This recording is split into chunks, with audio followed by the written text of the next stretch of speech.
Hey, what's up, guys? Welcome back. It's Everyday Gunpla here, and it's been a while since I put out a project. Actually, I was battling the flu for 3 weeks and a respiratory infection. So, on top of having fevers for a week and a half, it was wild. I also couldn't talk. My voice was gone. I couldn't breathe. I still have a little bit of a nasal going on, but I think we can get through this. I decided to take on a project involving a tall geese. That project, you ask? Making a Mastergrade Leo.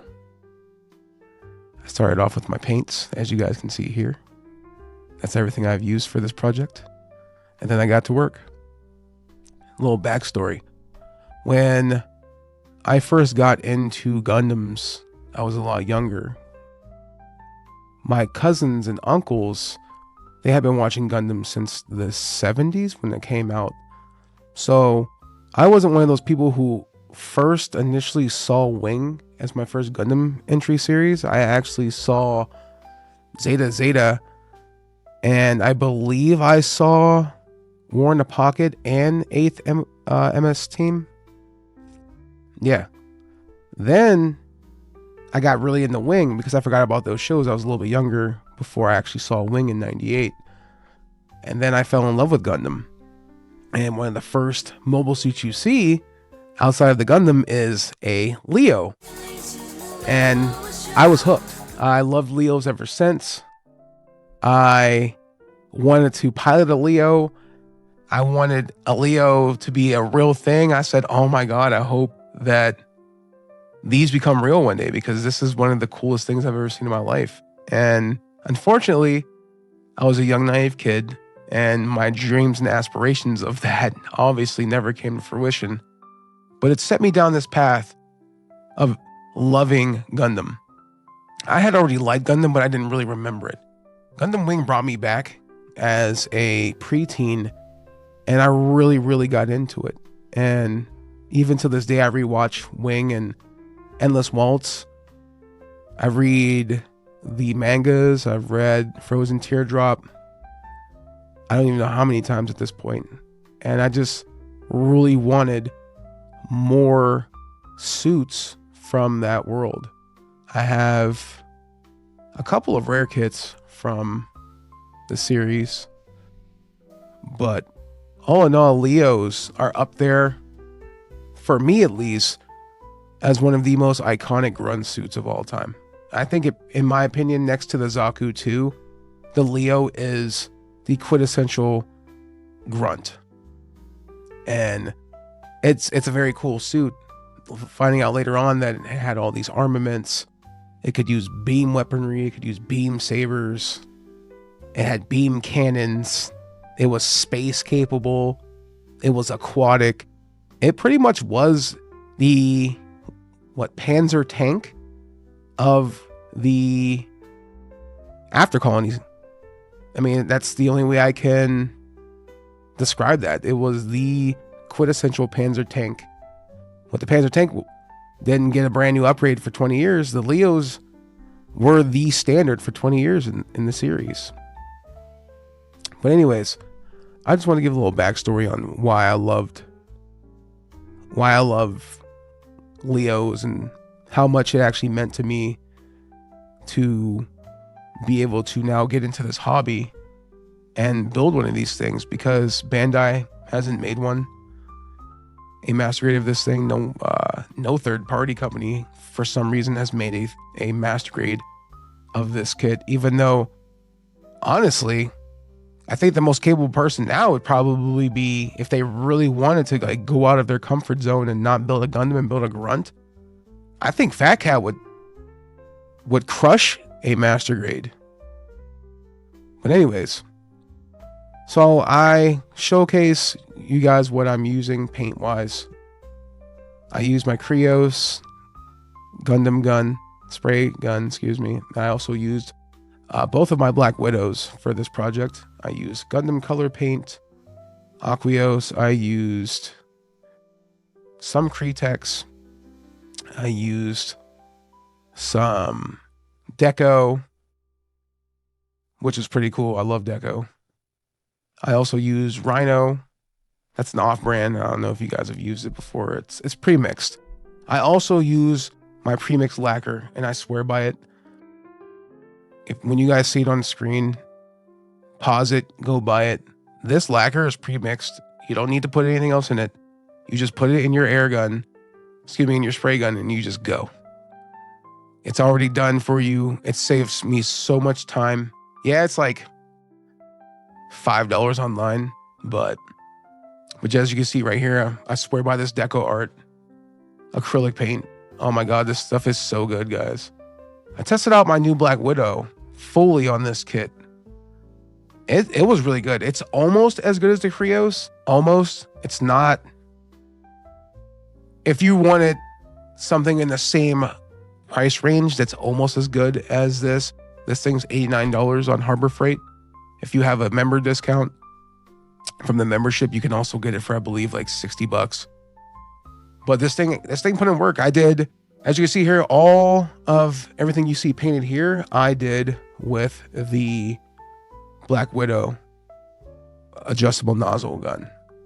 And it did a good job. I mean, as you can see right here, Black Widow Spectrum. Make sure you get the one with the airflow controller in the front as well, because that thing is basically the Krios. This is Black Widow's version of the Krios. And I'm hitting everything right here now with the top coat. All in all, this has been so far a really good experience. I haven't really run into any issues. My old booth was doing good, holding up well. I pretty much beat this thing up since I started this hobby in January. And it's just, you know, for me, it's doing the trick. It's doing the job. The paint is laying good. I really recommend you guys trying different off-brands of acrylic paints and enamels and stuff like that. Yeah, the Gunpla stuff is great. Don't get me wrong. But try some different stuff. I mean, get some of that cheap paint offline. Use it in a cheap gun. Thin it well. In my opinion, less is more. So more thinner, less paint, just so you can try it out, see if it works. Some of this cheap stuff is good. You guys saw the Rhino gray I was using and the Rhino yellowish brown. Oh my gosh, amazing stuff. But at this point here, you're gonna see my new booth. Now, if you guys didn't watch my last video with my water curtain spray booth that I got, this was the maiden voyage of this thing. And I gotta tell you guys, it's not bad. I think it could use a little bit more room inside, but all in all, I fit most of my material in here that I was using for the project. I just had to switch to smaller peg holders. I use the foam mats. I don't use the peg holders that you can buy, the plastic ones. I recommend getting foam mats. You can get them on Amazon. They're dirt cheap. Sometimes you can use the ones out of your packages that you get. Those will work too. Just make sure they're square, make sure they're flat.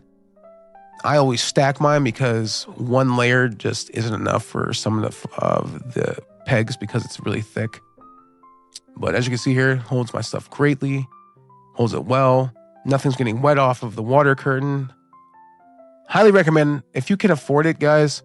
I know money's tight for everybody right now, but if you can afford it, absolutely get a water curtain spray booth, because this thing is amazing. Everything I shot into the booth, it got destroyed at the back end from the water, and it just made the entire experience of spraying so much better.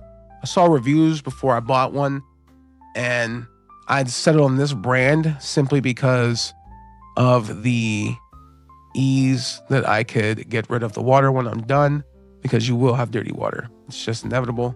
But cleanup was amazing. Cleanup was easy, and it stores pretty well. Honestly, it's a little bulky because of the water table in the back, but it doesn't take up much room. I enjoyed it. I enjoyed spraying. I was excited to get in here and spray. The LEDs on this thing are immaculate. They're crazy. They're just very good.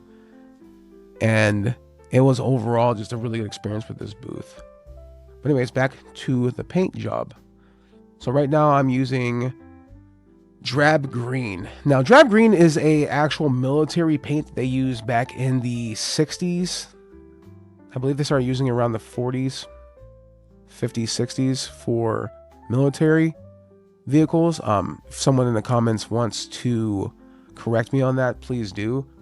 But I remember I met this guy this year. He actually is a veteran spray painter. He was in the military for years. He was a paratrooper, all kinds of cool stuff. He actually shipped his Jeep back from Vietnam, completely assembled and everything. He's actually has one of the only snorkeling Jeeps from the Vietnam War in his garage. He's legally allowed to have it. He showed me it. He showed me that. I said, I was in a shop and I asked him, I said, what is olive drab? And I had no idea. So he was like, here, let me show you. So he took me over to his car garage, and this guy builds model planes and flies them and stuff in competition and stuff. Really cool dude. Kenny, if you're watching, you're awesome. Anyways, so he took me into his garage and he showed me this completed Jeep, and I was like, holy crap, this thing's awesome. One of the coolest things I've seen in person. He's like, yeah, this was my Jeep during the Vietnam War. I shipped it back home, all of it, piece by piece, and then I reassembled it when I got home. And he said, this is what olive drab looks like. I was like, I want that color. I bought a single pack of it, and I brought it home. It just so happens that Leos are technically olive drab green. If you look up what the color of a Leo is, it is a variant of olive drab. Now, I believe it's mixed with maybe a little bit of either white, a small amount of white, which I didn't mix. If I do make another Leo, I'm going to try to get it accurate to the anime and accurate to the manga. But it's a variant of olive drab, a brighter variant of olive drab, but still a base of olive drab. So I just sprayed all of the armor bits olive drab. I did undercoating forward first with some enamel flat green just to see if I could brighten it up a little bit. It really didn't. I kind of just made it darker, but it was my first time spraying it, and I really didn't want to tweak it too much. But that's why I do projects like this, so that I know in the future, okay, I need to mix paints. So when I do another Leo, which I believe I'm going to do another Leo, but I don't know if I'm going to do a earth green military Leo. I may do the blue variant, which is navy, and I may do a space, which is purple, obviously. But if I do spray another one that's green, I'm going to absolutely try to color match. Now, if you guys know anything about painting cars, color matching is when you get a specific color off of a car. There's machines that help you with that. Technology is pretty cool. You can take a color matcher, put it on the car. It'll tell you exactly what paint code it is. It's some chemically science stuff. It's pretty cool. You guys should look it up sometime if you're like super serious in the painting and stuff. As for me color matching this, how I would do it is I'm just going to mix my paint until I get to the consistency that is the bright olive drab of a actual Leo. There's no way you can put this big device on the armor of a Leo that's a high grade, and the surface is just too small. There's no way you can do it. So you got to go back old school, and you have to just keep color matching until you get the right consistency. Now I have 2 high grade Leos that I built. So basically what I would do is just look at them and just keep mixing the paint. If white doesn't work, I'm going to use a brighter green with the olive drab, because white might wash out a lot of the drab. I don't know. Drab is very dark. So I'm going to start with white because that's the most obvious route you take with this. You start with white, and then you go and you consistently mark it down to where the color will eventually match the high grade. And you can also look online and get a reference picture and look at that and see what color that the Leo actually is. I'll probably throw that on the screen here in a second, just so you guys can get an idea. You can see how dark my Leo is at the end of the video, excuse me. And you'll be able to see how actually bright, kind of bright green it is from the anime and from the mangas. But at the end of the day, again, you're just going to sit there, you're going to color match, you're going to keep adding whites, you're going to keep adding greens if the white doesn't work and if it washes out too much, until you get to consistency of a actual Leo, which I think that stuff is fun. I had to actually, so I looked at what the Under Armour is. And as you see now, I'm spraying my runners because my rule of thumb is if I'm not exposing armor, I'm going to spray the runners if I'm painting them, because at the end of the day, I don't care about nut marks on armor that's not going to be seen. Some of you might be like, oh no, that's blasphemy, that's wrong. I really don't care. Honestly, I don't care, because it makes my life a lot easier. People are like, oh, well, cutting it out is faster. Actually, when you think about it, if I'm cutting it out, putting them onto spokes, primering it on spokes, waiting for it to dry on spokes, and then assembling it by getting the runner letters and the runner numbers, all that back together, you might as well just leave it on the runner and just spray it that way. You can primer it on the runner, you can spray it on the runner, and you can just cut it off, and you don't have to go and separate it and put it in the categories. It's already there. Just spray it on the runner. If you're not exposing armor, if you're not using clear armor pieces and bits, there's no reason for you to not spray armor down on the runner, because at the end of the day, you're going to be doing more work because you want to be fancy. That may sound harsh. I really don't care. People have like complained to me like, well, why do you paint on runners? I have painted 4 high grade suits completely on runners. You guys can't see nub marks. Now there's some imperfections with the paint. That's because of some of the paint I was using, but you can't see nub marks. You can't see scratch marks. You can't see imperfections with the suits themselves, because you just got to know how to cut stuff. When you paint cars, full-size cars, you're going to screw up at some point. You're not going to be perfect on every car, and you're going to have to go back and fix those mistakes. Now, what we do is when we have mistakes on bigger cars is we'll have to wet sand. And you can do that with Gunpla. But honestly, I would only do that if it's on outer armor. If you're just using outer armor and you need to go back and fix a mistake, that's when you want to go and wet sand and stuff. But other than that, any underbits, trunks, all that stuff, if there is a slight imperfection, you can go back and fix it so it looks good. But some of that stuff's going to get covered up. You know what I mean? Now, I'm not saying do shady work. I would never say do shady work. If you're going to do something, always do it well. But sometimes there's just points on stuff that you're working on yourself that's yours, where it's like, if no one's going to see this, then who gives a shit? And that's how I feel about painting on runners, because I don't care. You're not going to see most of this stuff. You're not going to see most of it. The most you're going to see is the elbows on most kits, the outer elbow, which is your like the base of your forearm, your back knees, sometimes your side knee, and then your neck. That's most mobile suits. And sometimes the ankles. That's most mobile suits though. I built this 57, 58. This is 57 with the white Tolgies, and this is 58 with the custom Leo here. I built 58 kits this year, and most of those kits were not exposed for armor. So again, sorry for ranting, but that's just how I feel. So paint on runners, guys. Who gives a shit what people say?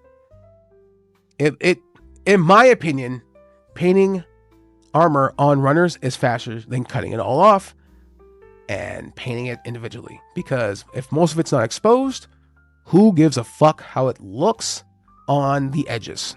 because no one's going to see it. As long as it fits, as long as it goes into place, just do it that way. Now right here, I'm doing touch-ups.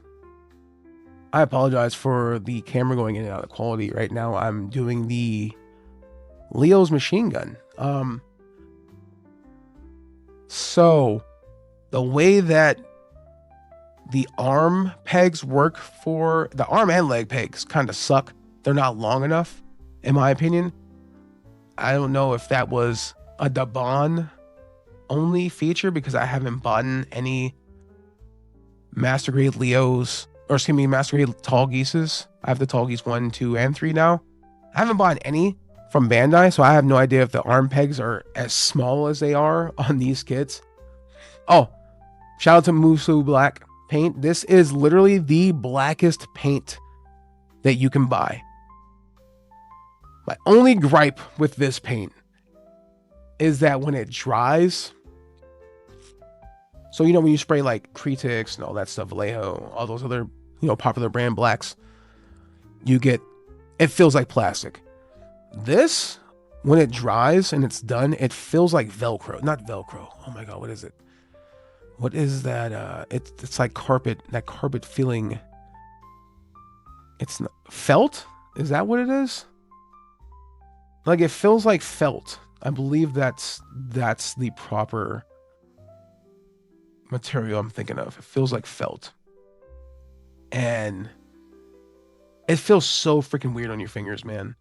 Like it feels like felt carpet, and it's just weird feeling. So like once you spray this and you touch it and it's dry, my suggestion is put some top coat on it immediately, because then it'll start making it feel like plastic again. It just felt very foreign to touch, and it was just weird to feel that being sprayed out of a gun. But it's definitely super black. I had to go over it again because some of my resin parts didn't come out properly. This kit is not perfect. I'm just gonna remind you guys. This kit's not perfect. The paint wasn't perfect. But it was one of the best experiences I've ever had in this hobby so far. Customizing and doing my own thing. And I know there are Mastergrade Leos out there that people have made over the years, and they look awesome. I'm not going to say it, knock anyone's work. I wanted to build this my own way. Yes, so I got resin parts. This gun is resin, so that's why it's a full piece almost. Does it add to the suit? Absolutely. If you're going to have a Leo and you're not going to have the second most iconic accessory on the Leo, which is his left arm shield, you got to have the machine gun. This machine gun, I rank this machine gun up there with grunt weapons, with the likes of the Heat Hawk and the Zaku machine gun. This thing, when I think Gundam grunts, I think Zaku 2s. I think Leos. Leos with their iconic machine gun, guys. That's what I think of. I don't know if you guys feel that same way, but I rank it's the number 3 most iconic grunt weapon, in my opinion, is this Leo machine gun. And I love it. Yeah, it's not a 1-to-1. And I had to cut the handle for the canister, because going back to what I was talking about with the arm pegs, you can't pull the arm all the way over to have your left arm hold any weapon because of how small the pegs are with this thing.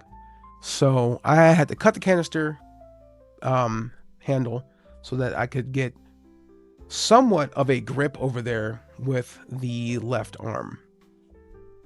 So you're not going to see this thing posed outside of this, because honestly, it's really hard to pose this thing because of how limited those movements are. Now you can pose them with their arms up, slashing down with a beam saber or something like that, or get like maybe a small beam outward slash from the torso, but it's It's very limited. The legs just pop off, and it's not very posable outside of putting it onto maybe a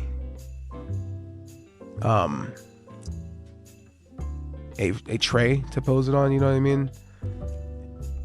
But I like it just standing up holding a machine gun. I was looking at it after I was done for probably 20 minutes. I'm like, man, this thing is cool. This is really cool. Like, why hasn't Bandai or any third company made a Mastergrade Leo yet? Honestly, it's a missed opportunity in my opinion, guys. And I know I've been rambling a lot this video, but I just want to share my story. And I wanted to talk about Leos and how much I love Leos and how much I love the Tall Geese. The Tall Geese is my favorite mobile suit. I think the Zaku 2 is my second favorite. I was thinking about it.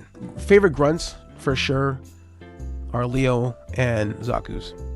Those are hands down my favorite grunt suits of all time. Now there's other cool grunt suits. I think Iron Blooded Orphans has some really cool grunt suits. I think that Gundam F90 and F91 have really cool grunt suits, which P Bandai just released a Mastergrade finally of one, which is pretty dope. I can't think of the full name of it offhand, but thing's dope. It's that gray one with the wing ear, or the wings on its head. That thing's pretty sick. I think I might actually pick one of those up and paint one of those. And then who else has really good grunt suits? I'm trying to think. There's a bunch of them. So Zeta had some. Oh yeah, the Zaku Warriors. That's cool from Seed. Those are dope. I love those a lot. Oh my gosh. I think those things got a bad rap just because they were going up against laser pew pew Gundams the whole time. My issue with Seed is too much lasers. That's just me though. I like the groundedness of 8th MS Team. I like that. I liked Iron Blooded Orphan for the fights and for the Gundam aesthetics and the mobile suit aesthetics. Like, all beam weaponry is useless in this world. But I think it was way too much medieval stuff going on with that. Medieval century stuff going on with all that. And I'm not saying it's a bad thing, but it would have been cool to see like some beam saber. I like lightsabers though. You know, some beam saber fights would have been dope. See, I'm hitting the mono lens with the Critic screen. Fun fact, I had to go back and actually hand paint some of this kit. The green mono visor was one of them. I had to go back and paint it because for some reason the resin, even though I sanded it and everything, the resin for that particular piece wasn't taking the air spray from the Critics. I don't know why. I think maybe I might have thinned it too much. But honestly, it's fine. I like hand painting these kits. Hand painting's fun, guys. If you like hand painting, or if you like painting at all, or if you are scared to get into it, just do it, man. Like, hand painting is more forgiving than spray, because spraying when you're done and it all dries, you might have to go back and do it. Like right here, I ended up hand painting the side visor of the helmet, the headpiece, and I hand painted the red funnels, not funnels, what are these called right here? I guess the head armor. And that was fun. But everything you see here, I mostly painted with the airbrush. We're now getting into the final version of the build here. The shoulder pieces were resin, the knees were resin, the side thrusters were resin, the butt thrusters. Fun fact, I used the butt thrusters right here, as you see. Oh, excuse me, those are the leg spokes. I used the butt thrusters from the Space Leo because I wanted the back to be more accentuated and you could stare at the back legs and the back thighs more. And as you'll see with the side thighs, or excuse me, the side skirts, they're kind of bulky and they kind of like, they don't take over the sides of the legs. But I think when I put the space butt thrusters on, it actually made the back look cooler, in my opinion. It's very bulky on the sides of the waist with the ammo packs or the armor packs. I believe they might be. No, they're not ammo packs. I think those are just thick armor pieces for protection on the sides right there. But the front's flat, the sides were bulky, and I wanted to make the backs kind of flat as well. So this is not a one-to-one Leo by any means, which I'm actually cool with, because for what you get with the tall geese, you pretty much use all of it. Even putting on the shoulder armor, I had to cut the yellow under armor that you put, the yellow armor guide rails that you put onto the shoulders so that you can fit on the tall geese's white outer armor pieces. But I cut all those down to the nubs, and then I sat them inside the shoulder pieces, and I fit them in snug, and they don't move, and it's like they were meant to be there. You know, you gotta do a lot of modifying, which is totally fine. You don't need to build the head. You don't need to build the knees. You don't need to build... what else? Oh, you don't need to build the sides or the side skirts. You don't need to build the butt thrusters. But pretty much everything else. Oh, you don't need to build the shield. I may incorporate the shield into another of the Leo's builds, but you don't need to build any of that stuff. You don't need the shoulders, or excuse me, yeah, you don't need the shoulders. You don't need the shield. You don't need the railgun. You can put it on him though, because if you want endless waltz, accurate Leos, those have the tall geese's railgun, which comes with standard ammo that you can use, ballistic ammo, or it can be a beam rifle.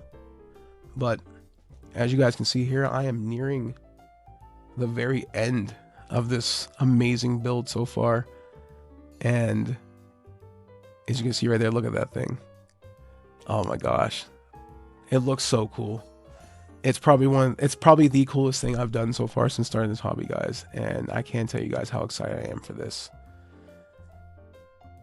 If you have the skill, if you have the determination to put in 80 plus hours, because it took about 80 hours with me being sick, resin printing, some parts broke, I had to repaint some stuff, had to go back over it. I also had to build this other tall geese as well simultaneously. But if you have the determination, guys, and you have the love for Leos and the love for Gundam Wing like I have, please take on this project, because I don't know if we'll ever get an actual full release Leo, but with this hobby we have the ability to do stuff like this, and I can't even express how cool this was, how amazing it felt to go from that tall geese right there to this Mastergrade Leo right here, and it was just an amazing experience. But if you like the content, guys, please leave me a like, comment, and subscribe. Tell me what you think. Tell me how awesome it is. Tell me if you hate it. And if you are planning to build this, I will give you guys the STL files. This is Everyday Gunpla, guys. Have a good day and Merry Christmas.